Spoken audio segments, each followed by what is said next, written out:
The morning Angela walked into my auto shop, neither of us could have predicted that a simple engine repair would set in motion a marriage destined for spectacular destruction. She needed a quick fix, her regular mechanic was unavailable, and fate had delivered her to my doorstep with nothing more than a troublesome knocking sound under her hood. I was Brett Morrison, a man who understood engines better than emotions, who could diagnose a failing transmission but somehow miss the warning signs of a failing marriage. Angela Pierce was everything I wasn't: polished, ambitious, climbing the corporate ladder at a tech firm while I remained content with my modest auto shop. Perhaps that should have been the first red flag, but love has a way of making us blind to incompatibilities that seem obvious in hindsight. Our courtship unfolded like a carefully orchestrated dance. What began as exchange phone numbers evolved into regular conversations, then coffee dates, and eventually something that felt profound and lasting. Angela possessed a magnetic quality that drew people to her: intelligent, driven, and beautiful in a way that made other men notice when she entered a room. For reasons I couldn't fully comprehend, she had chosen me.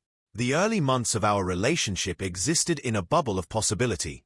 We talked for hours about everything and nothing, sharing dreams and fears with the vulnerability that comes before reality intrudes.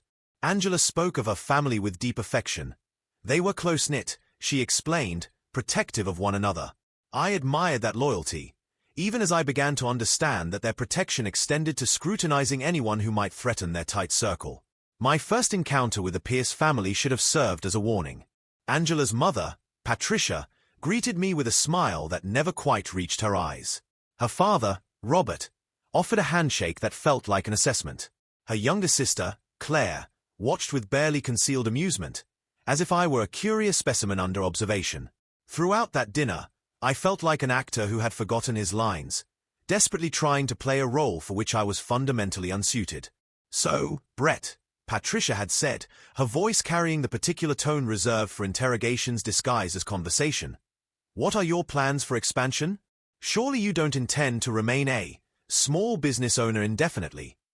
The question hung in the air like smoke, acrid and impossible to ignore.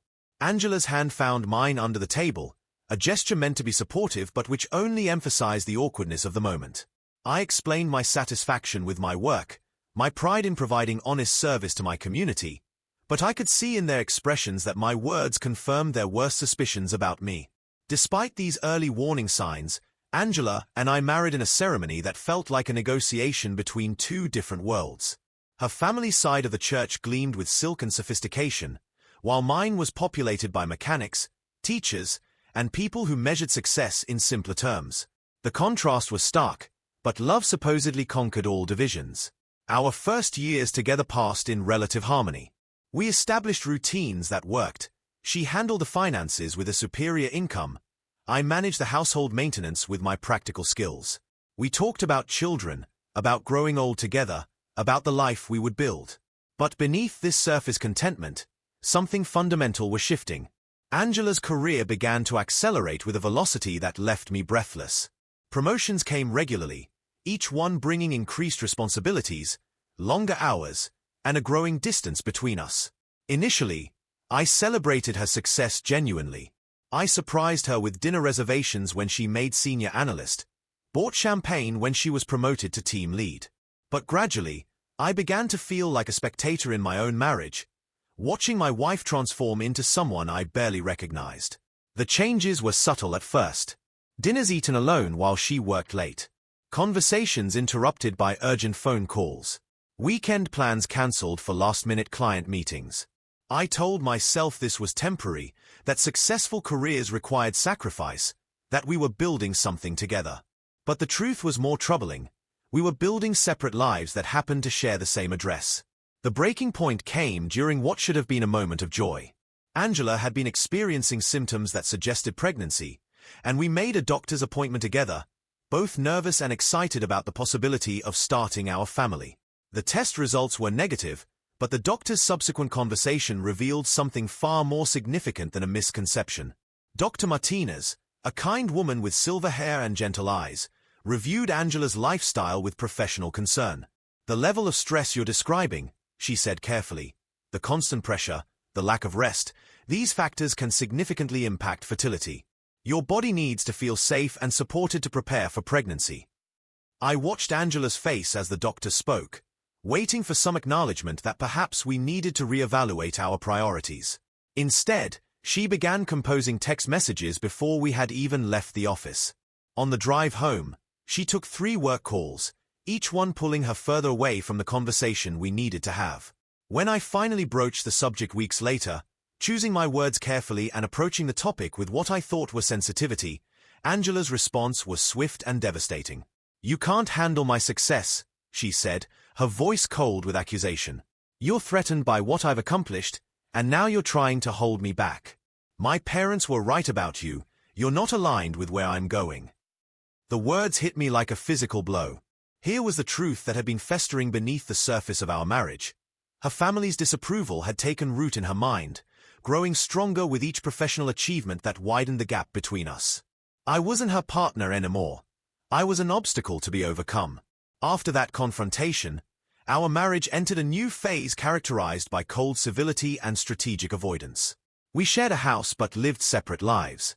Angela threw herself into her work with renewed intensity, staying late for networking events, taking weekend trips for conferences, building a life that had no room for me. Meanwhile, I maintained my routine, running my shop, paying our bills, and trying to understand how we had arrived at this point. The signs of infidelity were there, but I was slow to recognize them. The phone call she took in private, the new attention to her appearance, the way she smiled at text messages when she thought I wasn't looking. Part of me knew, but another part, the part that still loved the woman I had married, refused to accept what was happening. The night I discovered the truth, Angela had fallen asleep with her phone still in her hand, the screen illuminated with messages that shattered any remaining illusions I might have harbored. The conversation thread with Marcus, her colleague, revealed not just an affair but a complete emotional abandonment of our marriage. They discussed their future together, mocked my inadequacies, and planned a life that had no place for me. "When are you going to stop dragging this out?" Marcus had written. "You deserve so much better than what you have." "I know," Angela had replied. "I'm going to file for divorce soon. I just need to figure out the right timing." I sat in our bedroom, surrounded by the detritus of our shared life, reading these messages in the blue light of her phone. The woman sleeping beside me had already left our marriage emotionally. She was simply working out the logistics of her departure. But in that moment of devastating clarity, I made a decision that would change everything. I would not be the passive victim in this story. Over the following weeks, I began to document everything with the methodical precision I applied to engine diagnostics. I saved screenshots of their conversations. I recorded Angela's cruel dismissal of marriage counseling when I suggested it as a last resort. I noted every late night, every dismissive comment, every moment when she chose her new life over our shared commitment. But documentation wasn't enough. I needed proof that would stand up in court, evidence that couldn't be dismissed or explained away. That's when I hired Marcus Sullivan, a private investigator with 20 years of experience in matrimonial cases.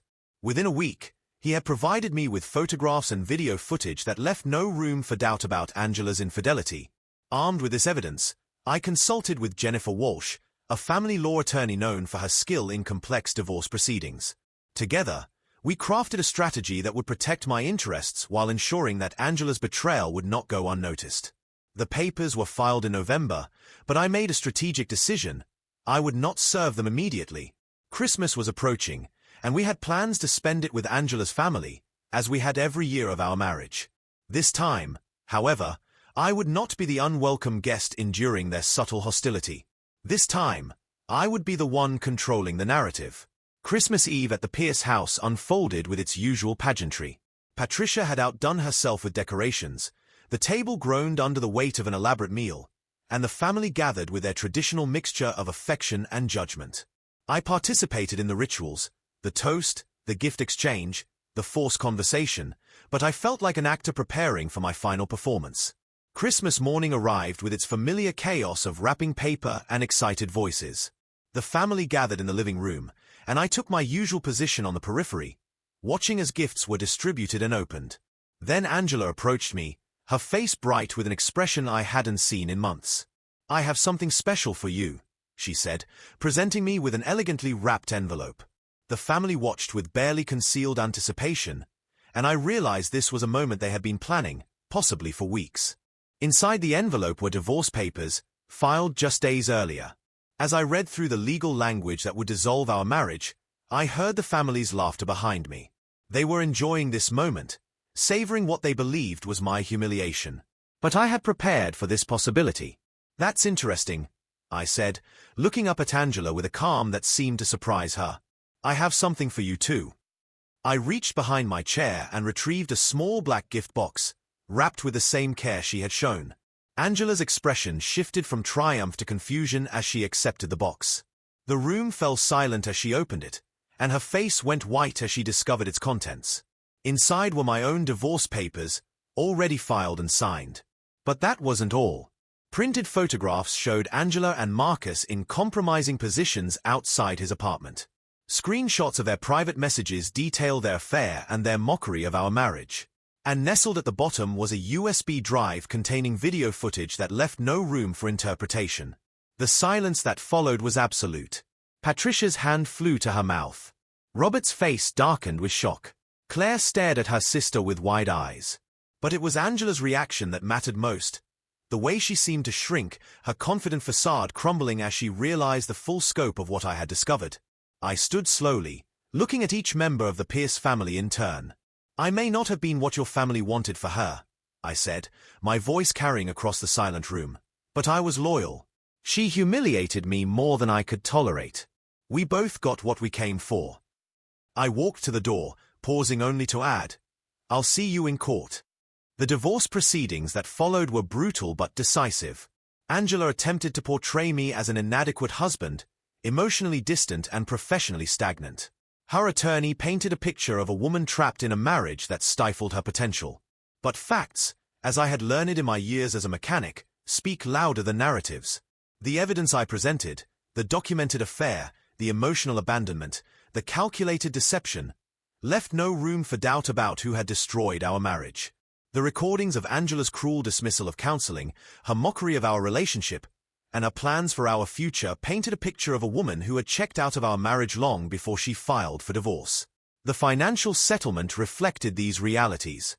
Because Angela earned significantly more than I did, she was required to pay me substantial alimony. Our assets were divided, but I walked away with more than half, plus the satisfaction of knowing that her betrayal had cost her dearly. In the months that followed, Angela made several attempts to contact me. Angry voicemails filled with accusations and insults. Text messages that alternated between blame and attempts at reconciliation. But I had learned something valuable from our marriage. Sometimes the most powerful response is silence. I blocked her number and moved forward with my life. Looking back now, I can see that our marriage was doomed from the beginning. We were two people from different worlds, with different values and different definitions of success. Angela needed someone who could match her ambition and social status. I needed someone who could appreciate the simple satisfaction of honest work and genuine commitment. But what happened at the end, the betrayal, the deception, the calculated cruelty, that was a choice she made.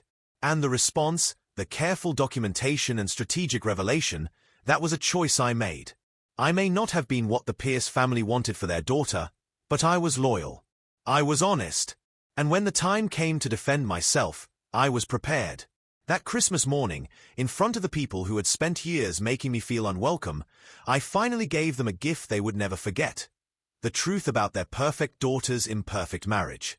And in doing so, I reclaimed not just my dignity, but my future. The auto shop still runs well. I still fix engines, still take pride in honest work. But now I do it as a man who learned that sometimes the best revenge is simply refusing to be the victim in someone else's story.